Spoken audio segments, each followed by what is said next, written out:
Welcome to the Democracy's College podcast series. This podcast focuses on educational equity, justice, and excellence for all students in P20 educational pathways. This podcast is a product of the Office of Community College Research and Leadership, or OCCRL, at the University of Illinois at Urbana-Champaign. Learn more about OCCRL at occrl.illinois.edu.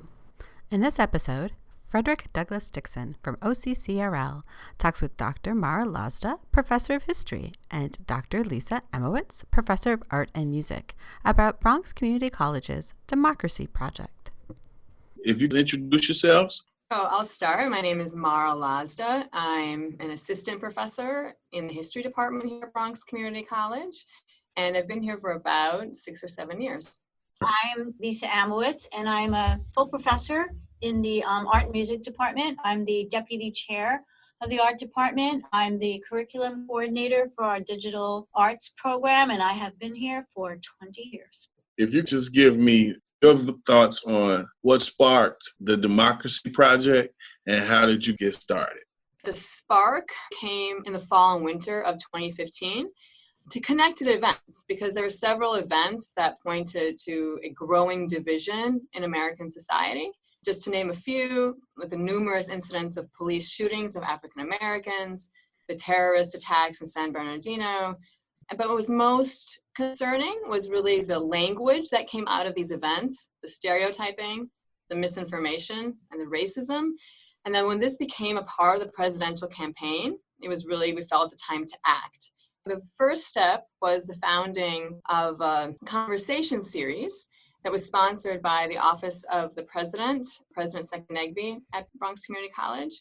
Over a few semesters, we created several student-centered conversations on topics like Islamophobia, mass media and stereotyping, grassroots activism, and so on. For me, it was what I was saying to Mara before, was that it was like we were walking different paths parallel to each other, reacting in our own ways to the events before the election. And a lot of it wasn't visible to me, what was going on this campus. I was having a lot of conversations with my students. There was a lot of angst. There was a lot of anxiety. After the election, the president held a forum that was incredibly well attended. I mean, the room was packed. Hundreds of people. And I just wanted to do something. I wanted something more visible on the campus. I felt that, like Mara said, there was a lot of misinformation, a lot of anxiety, a lot of students feeling endangered in some way. And there didn't seem to be anything visible on the campus. So I spoke up and I said, well, we should do something. We should create a flyer, whatever. I didn't know.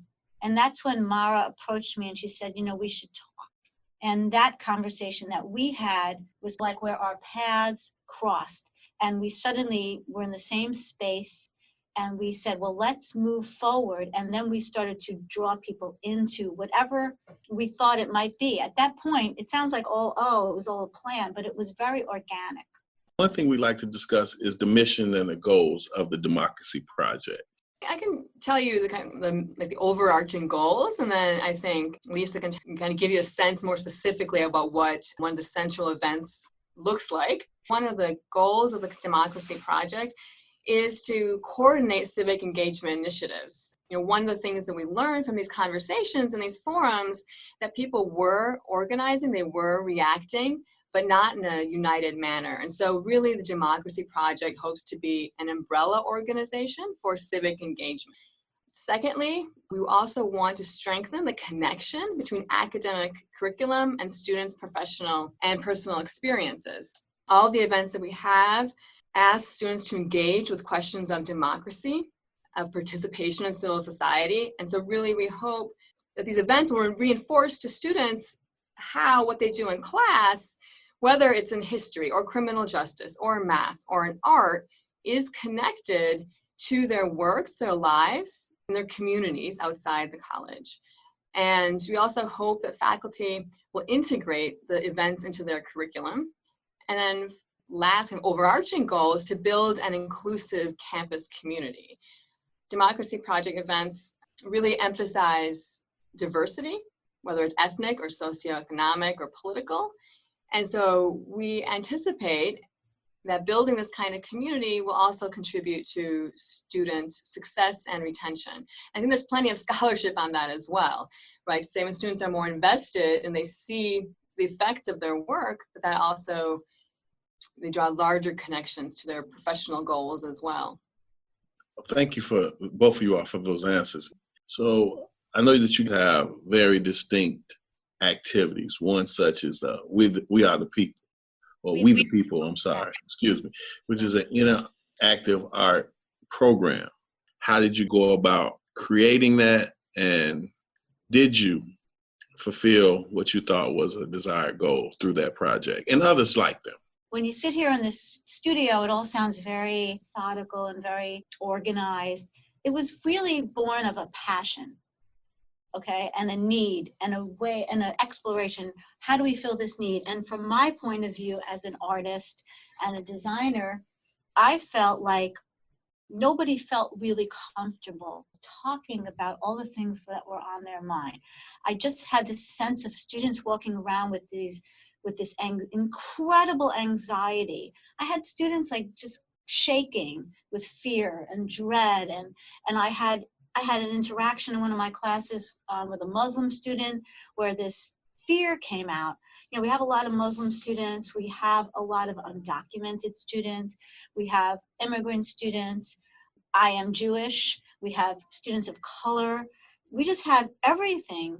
And I just thought, God, are we talking about this? And I didn't feel we were.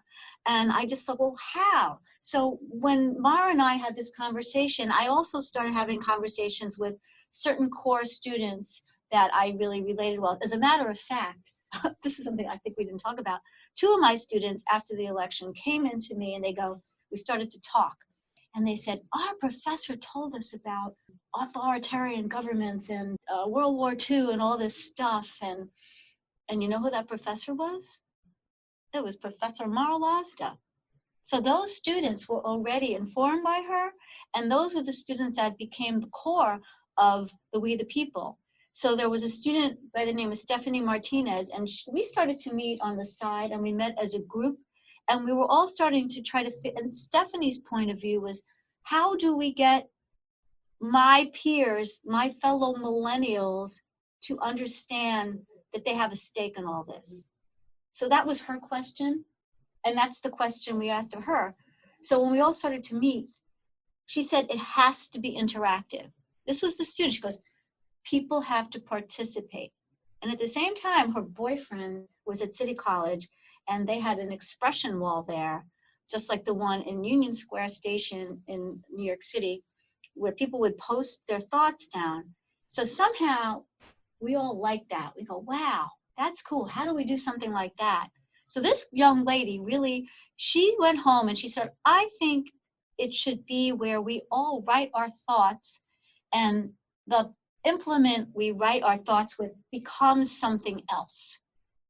It just grew out of that. She wanted it to be the Statue of Liberty. So the We the People installation is a giant 20-foot sign with the words, We the People, out of many one, and you write your thoughts on a Post-it note, and with that pencil, the sign is perforated, you put your pencil in the sign. And in a way, for us, it became like out of many one.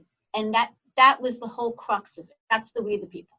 It was this art installation, but it's transformed the space itself. This is in a lobby of a building that hadn't been used that much, but since we have this commitment to civic engagement, to community, there have been other debates held, other talks held, and it's something that we really look forward to developing. And now it's sort of there, it's still there, and you know, students could just go hang out there. It's a lounge, but there's a lot of people that seem to be planning events in that space. Can you tell us a bit more about any other novel and engaging features of this initiative? So in addition to having this visual statement on a commitment to recognizing diversity, and out of diversity, we are community, we see this as an information space. So For example, we marked Constitution Day on September 19th this fall. And as a part of the Constitution, it was really a reflection of people's rights, of individual rights. As a part of the information component of that event, we had local activists come and talk to the students about know your rights, right? Specifically with encountering members of a law enforcement, but also more broadly, knowing what your constitutional rights are and how to protect those rights. The second event that we had was in New York. We had a vote on the Constitutional Convention For the New York State for the New York State Constitution.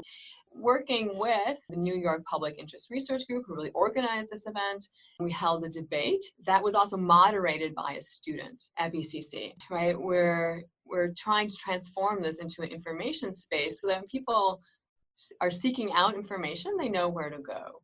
And we're trying to be careful to keep it civic and not political per se.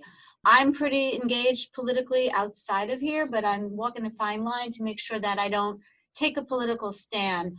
You know, it just seems like it's sort of becoming pervasive now because there's a visible space for it. And that's what we wanted to feel. We don't want to feel like, oh, it's like a special event. We want it to just be there all the time, part of the fabric of the college itself, civic engagement. It sounds as if what you have pulled together with the Democracy Project has been transformational in space and time and attitude. Can you tell us how this has been received? The Democracy Project has been received by students, faculty, staff, and administrators. Well, I think as the word implies, right, Democracy and Project really has been a participatory event, and we have received and sought out support on several levels. It really began with conversations among faculty, but the college president, again, President Seconegbe, has been enthusiastic and supportive from the start. And comes to our events And provides some of the necessary financial support, but also, as you said, the visibility and really the unity of seeing this as a college-wide initiative. And this is, our central goal. This is student-driven, right? You can't have democracy from above, as it were. Students form the center, the core audience of all of our events, and they drive our commitment to this project. At every event, we try to get their feedback because we're always thinking about what the next event can be, what's the next event the students want. Let me just share two of the reactions that we've had.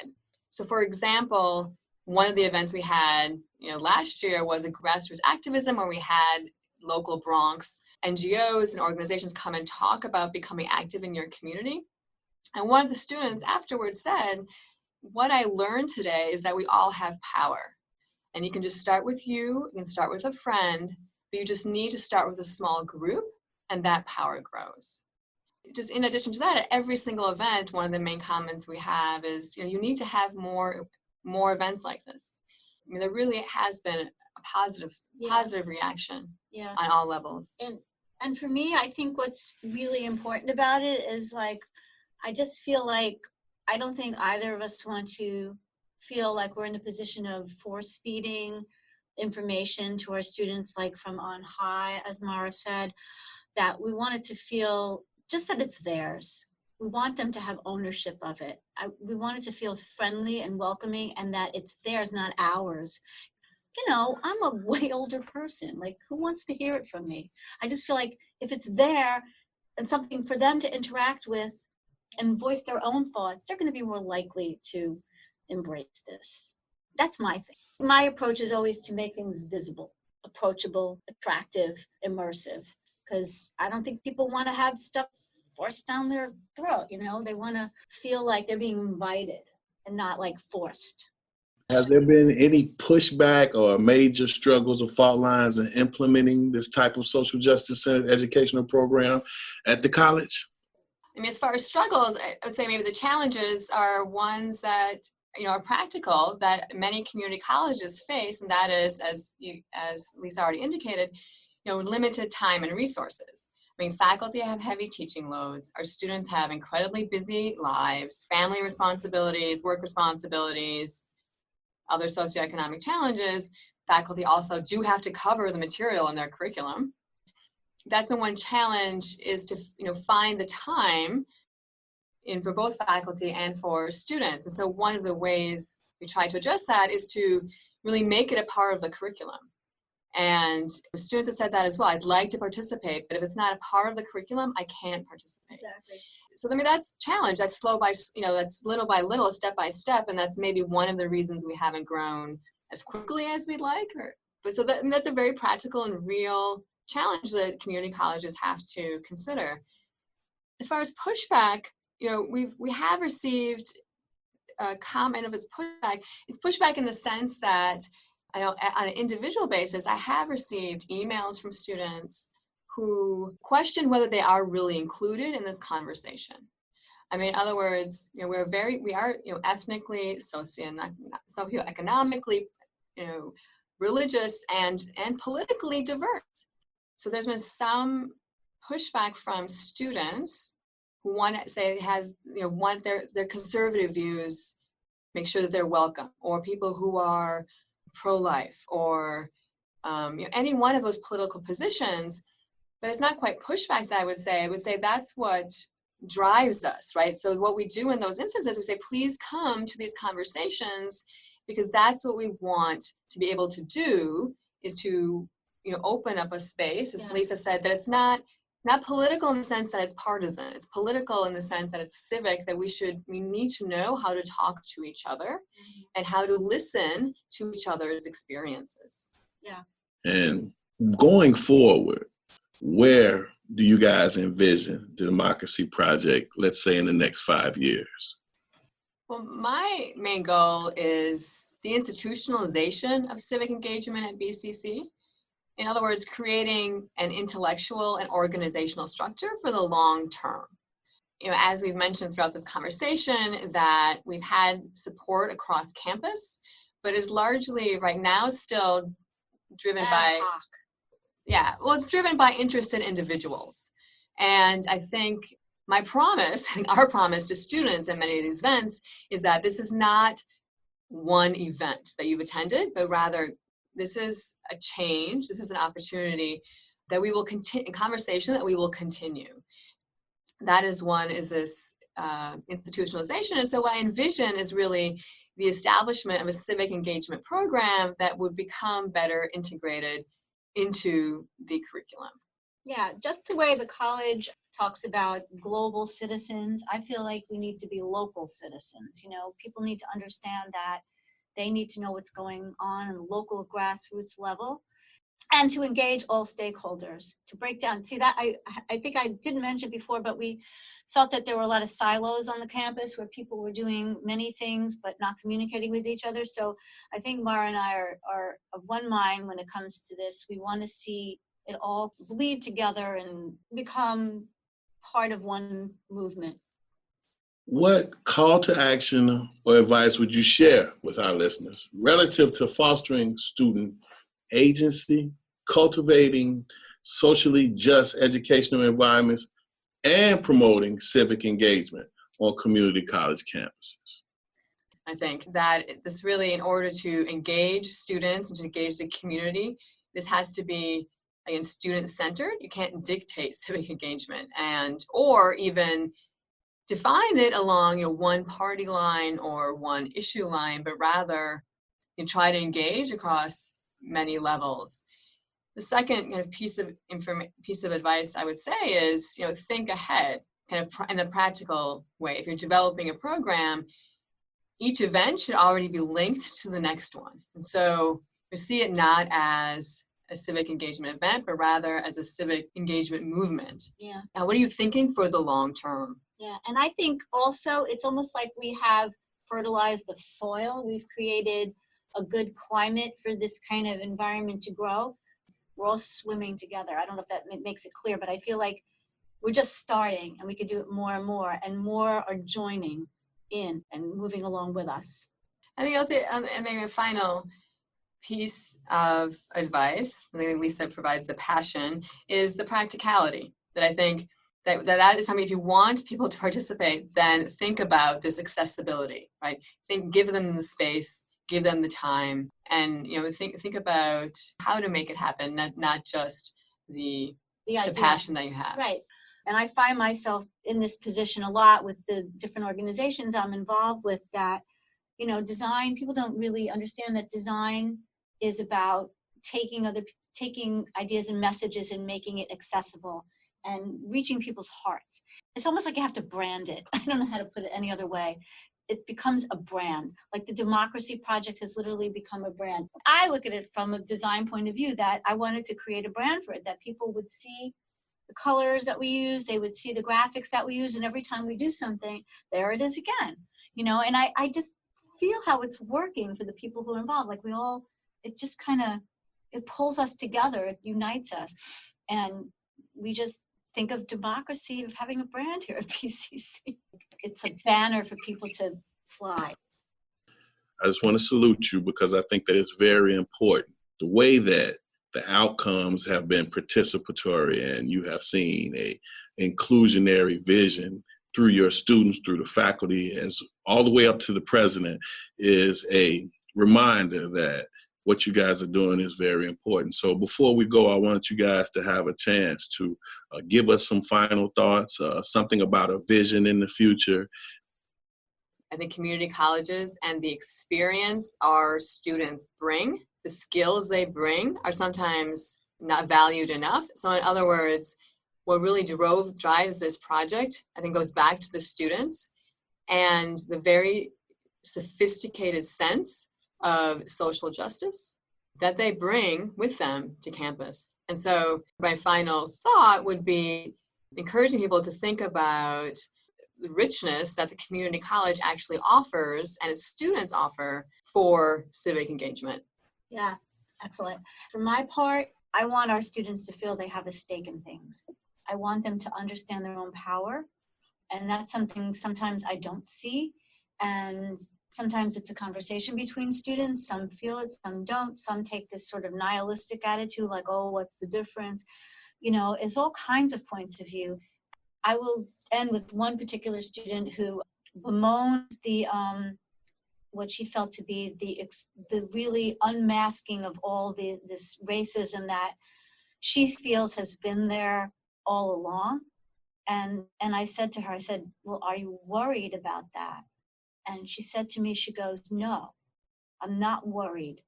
I'm not worried because it's been there all along. And now everybody sees it. And now we could really work on it.